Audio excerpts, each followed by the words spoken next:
తమిళ మహాకవి కంబన్ తమిళంలో రాసిన రామావతారానికి సంక్షిప్త అనువాదం నా ఈ కంబ రామాయణం. ఈ శరీరమే వ్యర్థమైనది అని తలచే విరాగులు మీరు, యజ్ఞధ్వంసకులు మునులను హింసించేవారు అయిన ఆ రాక్షసుల నగరంలో మీరు నివసించడం నాకు ఆశ్చర్యంగా ఉన్నది. గొప్ప గొప్ప తపస్సంపన్నులకు నిలవైన అరణ్యముల యందు గాని, మేధాసంపన్నులైన మహానుభావులకు నిలయమైన నగరుల యందు గాని ఉండకుండా క్రూరత్వానికి అధర్మానికి మారుపేరైన ఆ రాక్షసులతో నివసించి మీరు తప్పు చేశారు అని పలికింది సీతాదేవి. ఓ రమణి, రాక్షసులు తమ క్రూరత్వాన్ని చెడు నడతను ఎప్పుడూ విసర్జించారని పెద్దలు చెప్పగా విని నేనచటికి వెళ్ళాను. వారు చెడ్డవారేమీ కాదు, నాకు వారి ప్రవర్తన చాలా ఉత్తమమైనదిగా కనపడింది. వారు దేవతల వలె స్వార్థపరులు కారు. రాక్షస మాయను అప్పటికి కూడా గ్రహించలేని సీతమ్మ అమాయకంగా పాపాత్ములతో భుజము రాసుకుని తిరిగిన వాడు పాపాత్ముడే అవుతాడు అని పలికింది. సీతమ్మ అంతరంగాన్ని గ్రహిస్తూ మాట మార్చాడు రావణుడు. మహాబలవంతులైన రాక్షసులకు ఎదురు వెళ్లి ఎవరు మాత్రం సుఖంగా జీవించగలరు అని అన్నాడు. అందుకు సీతమ్మ జవాబిస్తూ, నా భర్త రాక్షస నిర్మూలనం కోసం దీక్షాకంకణధారి అయి ఉన్నాడు. త్వరలో ఈ పుడమి నుండి రక్కసి మూకలు అంతం కాబోతున్నాయి. వారి బంధనాలు తొలగి లోకాలు స్వేచ్ఛావాయువులు పీల్చుకుంటాయి. ఆమె మాటలకు ఆ కపటి నవ్వుతూ, అయితే జింకలు సింహాలను వేటాడతాయన్నమాట, ఎలుక పిల్లలు ఏనుగును తొక్కివేస్తాయన్నమాట, మానవుడు రాక్షసులను అంతం చేస్తాడన్నమాట. నీవు వినలేదా విరాధుడు కరుడి సైన్యము బూడిద కుప్పలుగా మారిన సంగతి?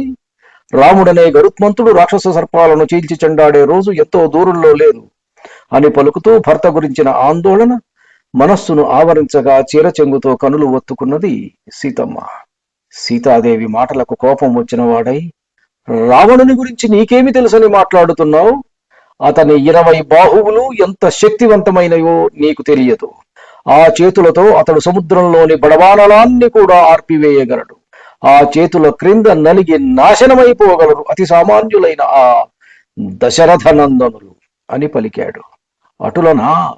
అంత శక్తివంతమైన వాడు అయితే రావణుడు కార్తవీర్యార్జునుని చేతిలో ఎందుకు బందీ అయినాడో తెలుపగలవా అని అడిగింది సీతమ్మ. సీతమ్మ ఎత్తి పొడుపును భరించలేక ఒక్కసారిగా వికటాట్టహాసం చేశాడు రావణుడు. అతని సన్యాసి రూపం మాయమయ్యింది. 10 తలలు 20 చేతులతో భయంకరమైన తన నిజ రూపాన్ని బహిర్గతం చేశాడు. ఎవరీతడు? ఆ సాధువు ఏమైనాడు? ఈ భీకరాకారుడెవడు? సీతమ్మ మదిలో ఎన్నో ప్రశ్నలు. ఒక పక్క భర్తకు ఏమయ్యిందో అన్న ఆందోళన, ఇంకొక పక్క అనుకోని ఈ ఆపద. ఆవిడ మనఃస్థితి వర్ణించడం బ్రహ్మకు కూడా సాధ్యం కాదు. నేనెవరో, నా పరాక్రమేమో తెలియక పురుగుల వలె తిరుగు ఇరువురు నరాధములను రాక్షసాంతకులుగా నీవు కీర్తించుట నేను వినుట. ఆ కోపములో నిన్ను చంపి నేను చావవలసిన వాడను నీ మీది మోహము చేత. కానీ బ్రతికిపోయినావు. ఓ సీత, భయపడకు. ఎవరికీ తలవంచిన నేను నా 10 తలలపై నిన్నుంచుకుని చూసుకునగలను. 14 భువనాలలో కనపడని మహదైశ్వర్యము అనుభవిద్దుగాని దా. ఎందరో సుందరాంగులు నీ పాదసేవలో ఇక నుండి తరించెదరుగాక. రావణుడి ప్రలాపనలు విని చెవులు మూసుకొని, ఓ రాక్షస, ఏమి పాపపు మాటలవి? రామపత్నిని నేను. కోదండపాణి ధనుష్టంకారమునకే నీ గుండెలు బ్రద్దలవుతాయి, జాగ్రత్త అని తీవ్రంగా హెచ్చరించింది సీతమ్మ. రావణుడా హెచ్చరికను లెక్కసేక ఆవిడ పాదాల ముందు వాలి, నీ భర్త బాణాలు నా గుండెలను పువ్వుల వలె తాకుతాయిలే, అవి నన్నేమి చేయగలవు? ఐరావతపు దంతాలు నా ఎదురు రొమ్ముకు తాకినప్పుడు, దిగ్గజాలు దంతాలతో కుమ్మినప్పుడు స్థిరముగా నిలబడిన వీరుడిని నేను. ఒక మానవుడి శరములు నన్ను బాధించుటయా? కలలు కంటున్నావా ఏమి? నీ సౌందర్య లహరిలో మునకలు వేస్తూ ఉన్నవాడను నేను.